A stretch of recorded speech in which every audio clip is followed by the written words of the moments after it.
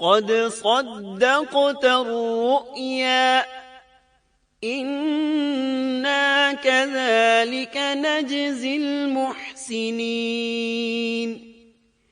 إن هذا لهو البلاء المبين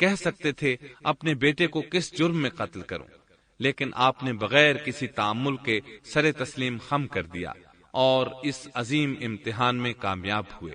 اللہ فرماتے ہیں وَإِبْرَاهِيمَ الَّذِي وَفَّى، اور ابراہیم وہ ہیں جنہوں نے وفاداری کی۔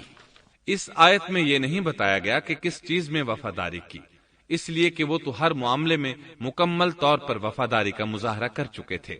آگ میں ڈالے جانے والا معاملہ، بیوی اور بچے کو لق و دق میدان میں چھوڑ آنے کا معاملہ، پھر ذبح کا امتحان، تعمیر بیت اللہ کی مشقت، غرض ہر معاملے میں وفادار تھے، حتیٰ کہ اپنا مال اللہ کے راستے میں خرچ کرنے میں اس قدر وفادار کہ ابو زیفان کے لقب سے مشہور ہو گئے۔ اس کا معنی ہے مہمان نواز۔ کسی مہمان کو دسترخوان پر اپنے ساتھ بٹھائے بغیر ایک لقمہ نہیں کھاتے تھے، باہر نکلتے مہمان تلاش کرتے، پھر اس کے ساتھ مل کر کھانا کھاتے، مہمان نہ ملتا تو سخت غمگین ہو جاتے۔ اس طرح انہوں نے اللہ کے ہر حکم کی پاسداری کی۔ ذبح والے اس امتحان کا اللہ نے انہیں کیا صلہ دیا؟ اللہ فرماتے ہیں وَفَدَيْنَاهُ بِذِبْحٍ عَظِيمٍ، ہم نے اسے عظیم ذبیحے کا بدلہ عطا کیا۔ ہاں تو ہم بتا رہے تھے چھری نے گلا نہ کاٹا۔ ایسے میں ابراہیم علیہ السلام نے ایک آواز سنی، آواز پیچھے سے آئی تھی۔ انہوں نے مڑ کر دیکھا، جبریل علیہ السلام نظر آئے۔ وہ آسمان سے ایک مینڈھا لے کر آئے تھے، دنیا کے مینڈھوں میں سے نہیں بلکہ جنت کا مینڈھا لائے تھے۔ سیدنا عبداللہ بن عباس رضی اللہ عنہما سے روایت ہے کہ وہ مینڈھا جنت میں 40 سال تک چرتا رہا۔ سفید رنگ، کشادہ آنکھوں، خوبصورت سینگوں والا حسین و جمیل مینڈھا تھا۔ بہرحال یہ ابراہیم علیہ السلام کی وفاداری کا بدلہ تھا جو اسماعیل علیہ السلام کے فدیے میں دیا گیا، اور پوری امت مسلمہ کے لیے حکم ہو گیا کہ اللہ کی رضا کے لیے قربانی اور ہدی پیش کرتے رہیں۔ کعبے کے پاس حرم الہی میں ہر سال یہ سنت ادا کی جاتی ہے، اور ان کے ساتھ ساتھ پوری زمین کے تمام خطوں پر بسنے والے مسلمان بھی اس عظیم فرمانبرداری کی علامت کے طور پر قربانیاں پیش کرتے ہیں۔ مینڈھے کے ذکر کا مطلب یہ ہے کہ ہم سنت ابراہیمی پر گامزن ہو جائیں۔ یہ مینڈھا ہمیں اللہ کے لیے قربانی کا سبق دیتا ہے۔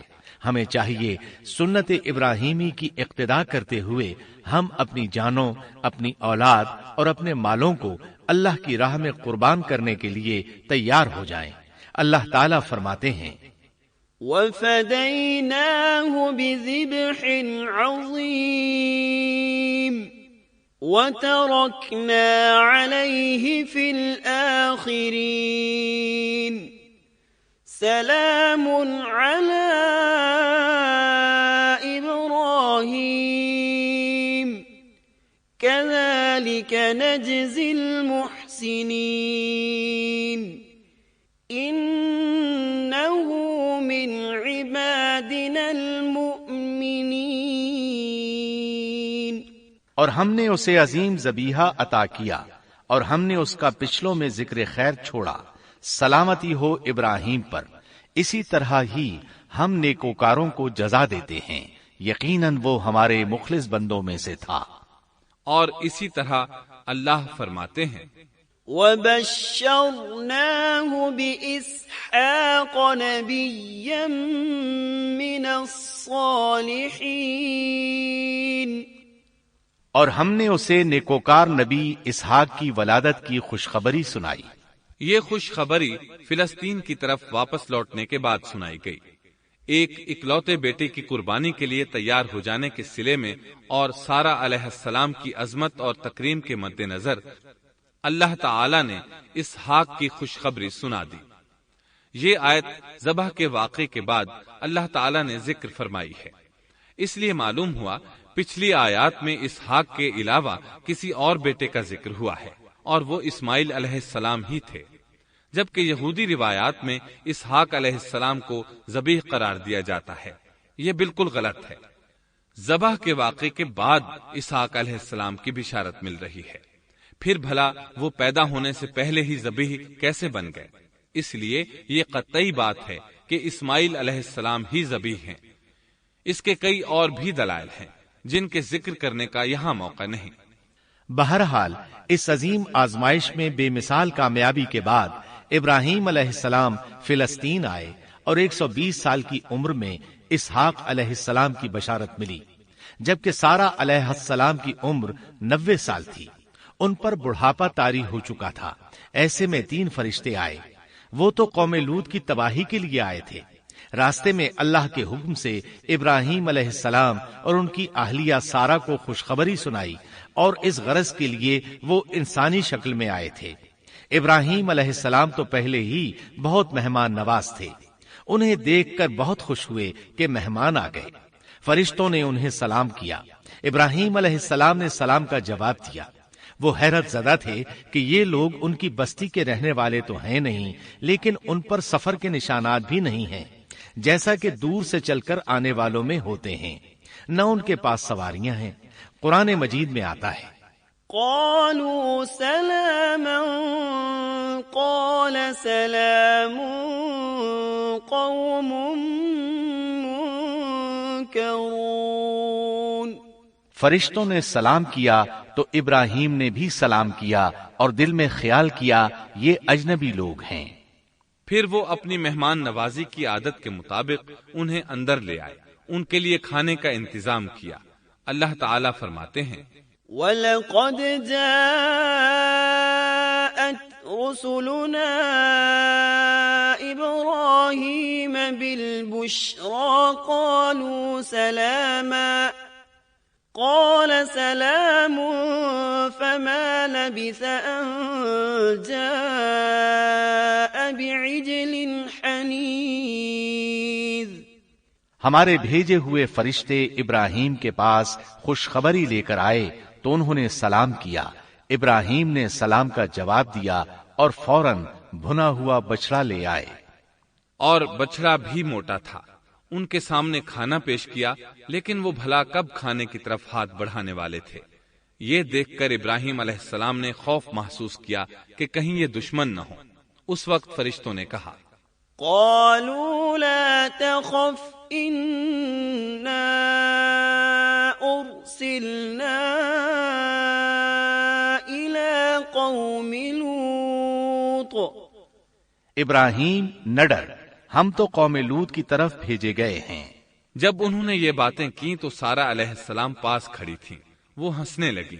وہ خوشخبری سے پہلے کیوں ہنس پڑی؟ علماء اس بارے میں کہتے ہیں کہ جب انہوں نے سنا یہ فرشتے لوط علیہ السلام کی بستی کو تباہ کرنے جا رہے ہیں تو ان کے خاتمے کی خبر سن کر وہ ہنستی۔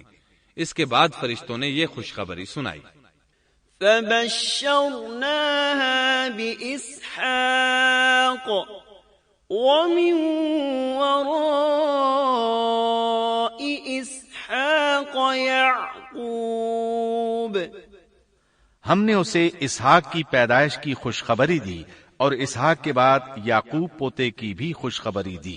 بہت جلد ہی ہم اسحاق سے تیری ویران گود کو آباد کریں گے، اور تو اپنی زندگی میں اس کے بیٹے یعقوب کو بھی دیکھ لے گی۔ اب 3 بشارتیں جمع ہو گئیں۔ بیٹا پیدا ہوگا، لمبی عمر ملے گی یعنی بیٹا جوان ہوگا، اور پھر وہ اپنے پوتے کو بھی دیکھے گی۔ اس سے بڑھ کر کیا عزت اور تکریم ہو سکتی ہے؟ اس لیے جب نبی کریم صلی اللہ علیہ وسلم سے پوچھا گیا کریم یعنی عزت والا کون ہے، تو آپ نے فرمایا کریم بن کریم بن کریم بن کریم، یعنی یوسف بن یعقوب بن اسحاق بن ابراہیم علیہ السلام۔ مطلب یہ کہ نبی بن نبی بن نبی بن نبی۔ یہ یوسف علیہ السلام کی شان ہے کہ خود بھی کریم، باپ بھی کریم، دادا بھی کریم اور پردادا بھی کریم۔ اس سے بڑھ کر عزت افزائی کیا ہو سکتی ہے؟ بہرحال فرشتوں نے انہیں خوشخبری دی۔ وَبَشَّرُوهُ بِغُلَامٍ عَلِيمٍ۔ پھر انہوں نے ابراہیم کو ایک صاحب علم لڑکے کی بشارت دی۔ خوشخبری سن کر سیدہ سارہ حیران ہوئی۔ مارے حیرت کے منہ سے ہلکی سی چیخ نکل گئی۔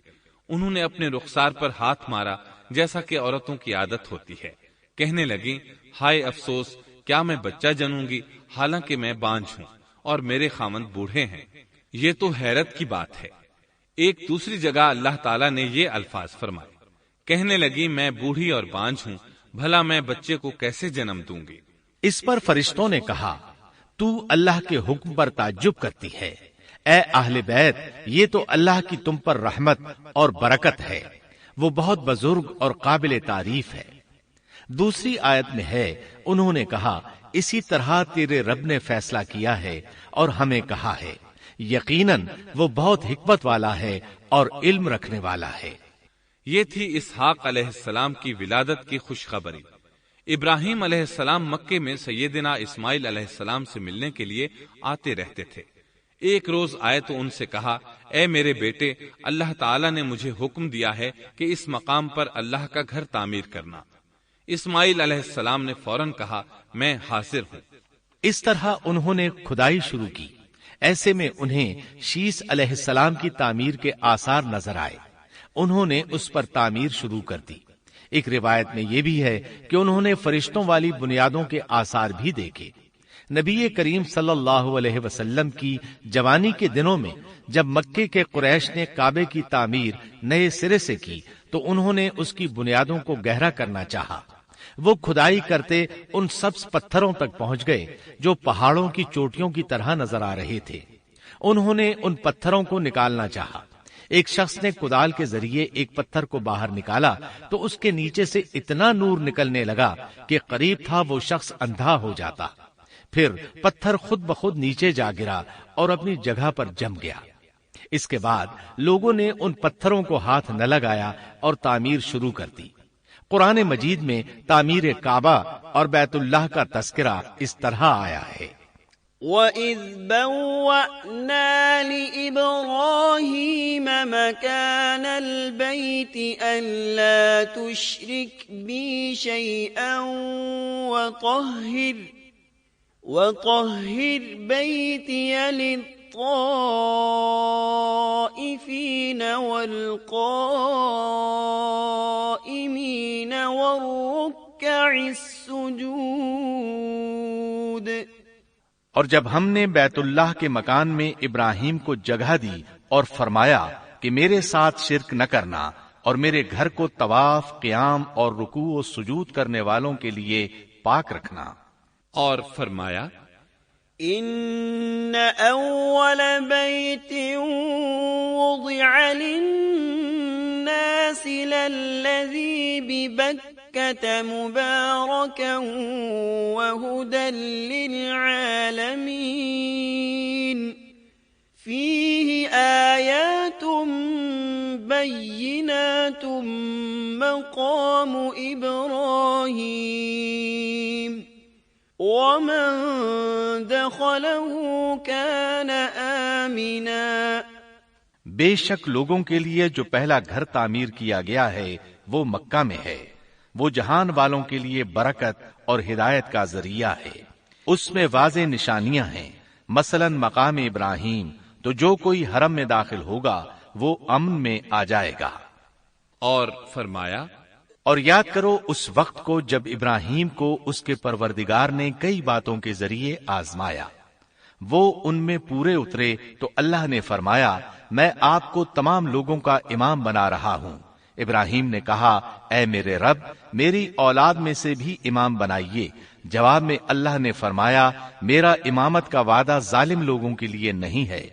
اور اس وقت کو یاد کرو جب ہم نے بیت اللہ کو ثواب اور امن کی جگہ بنا دیا اور لوگوں نے مقام ابراہیم کو جائے نماز بنا لیا۔ ہم نے ابراہیم کو حکم دیا کہ میرے گھر کو طواف، اعتکاف، رکوع اور سجود کے لیے پاک رکھو، اور وہ وقت بھی یاد رکھو جب ابراہیم نے دعا کی اے پروردگار اس شہر کو امن والا بنا دے اور اس کے مومن بندوں کو پھلوں کا رزق عطا کر۔ اللہ تعالیٰ نے فرمایا میں کافروں کو بھی تھوڑا فائدہ دوں گا، پھر انہیں آگ کے عذاب کی طرف بے بس کر دوں گا، یہ پہنچنے کی جگہ بری ہے۔ اور وہ وقت یاد کرو جب ابراہیم اور اسماعیل بیت اللہ کی بنیادوں کو بلند کر رہے تھے اور دعا مانگ رہے تھے اے ہمارے رب ہماری محنت کو قبول فرما، تو دعا کو سننے والا جاننے والا ہے، اور ہمیں اپنا فرما بردار بنا، ہماری اولاد میں سے بھی ایک فرما بردار گروہ بنا، اور ہمیں عبادت کا طریقہ سکھا اور ہم پر رجوع فرما، کیونکہ تو ہی توبہ قبول کرنے اور رحم فرمانے والا ہے۔ اے ہمارے رب، ان لوگوں میں انہی میں سے ایک رسول بھیج جو ان پر تیری آیات کی تلاوت کرے اور انہیں کتاب و حکمت سکھائے، انہیں پاک کرے، یقیناً تو غالب حکمت والا ہے۔ تعمیر کے دوران جب ابراہیم علیہ السلام اس مقام تک پہنچے جہاں آج حجر اسود ہے تو اللہ تعالیٰ نے جنت سے ایک سفید پتھر بھیجا۔ حدیث میں ہے یہ پتھر نہایت سفید تھا، اب سیاہ ہو گیا ہے۔ انسانوں کی غلطیاں اس کے سیاہ ہونے کا سبب بنی۔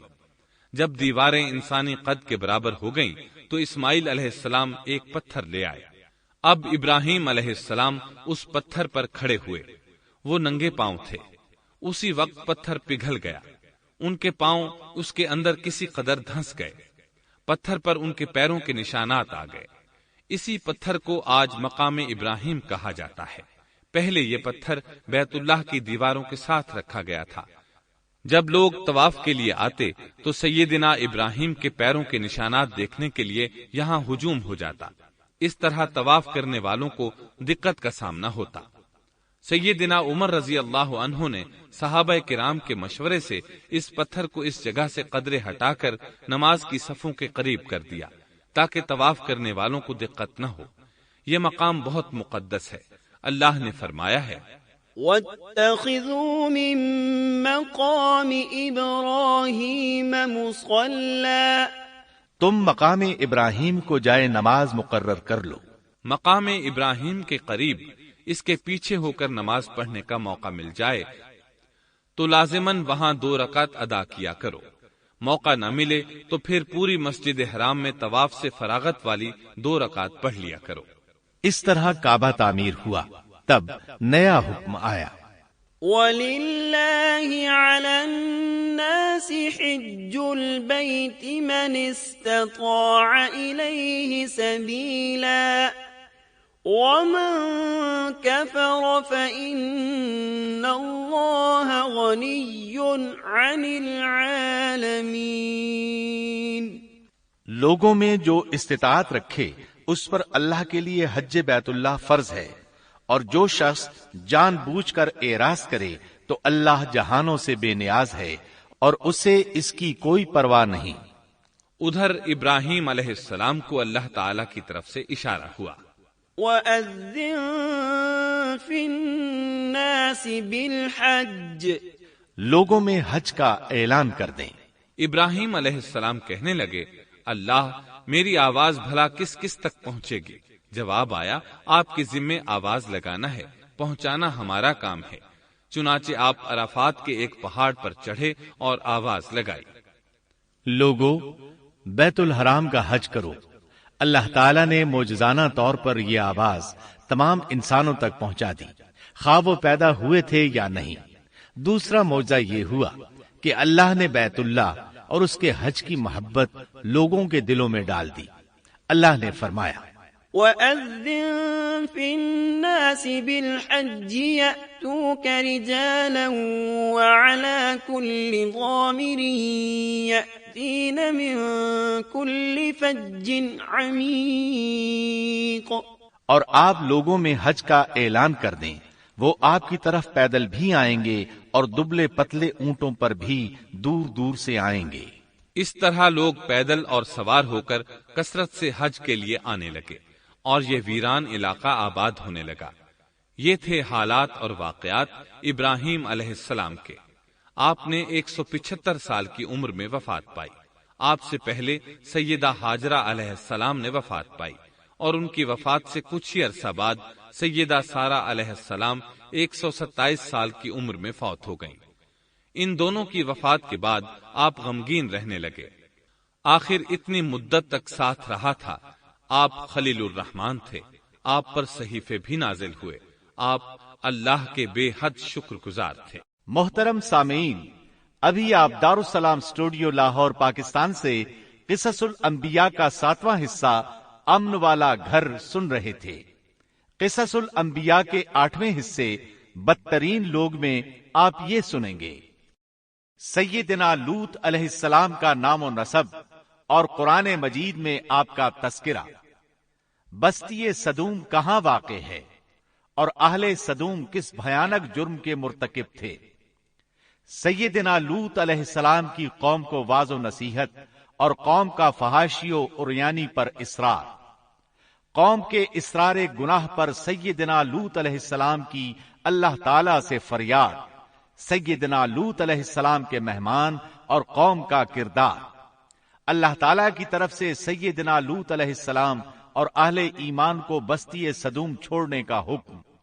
اہل صدوم کن کن عذابوں سے دوچار ہوئے، مفصل و جامع تذکرہ۔